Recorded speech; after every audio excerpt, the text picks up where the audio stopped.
नमस्कार साथियों, आज मैं आप लोगों को व्यक्तित्व के वर्गीकरण के बारे में जानकारी देना चाहूंगी कि किस मनोवैज्ञानिक ने किस आधार पर व्यक्तित्व का कितने भागों में वर्गीकरण किया है। तो आइए जानते हैं। तो इसमें सबसे पहले है युंग या जुंग महोदय। तो युंग या जुंग महोदय ने सामाजिक अंतःक्रिया के आधार पर व्यक्तित्व का 3 भागों में विभाजन किया है।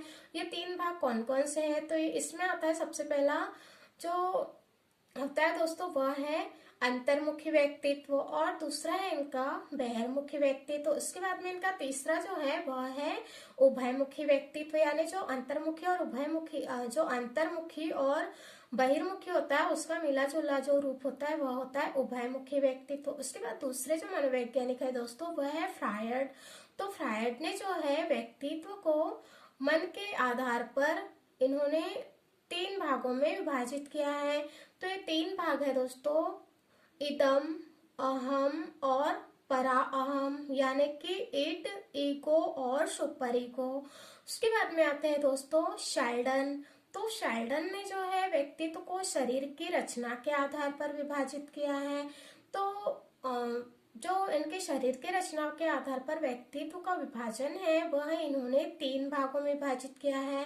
तो इसमें पहला आता है गोलाकृति, दूसरा आता है आयताकृति और तीसरा आता है दोस्तों वह है लंबाकृति। उसके बाद में आते हैं दोस्तों क्रैशमर।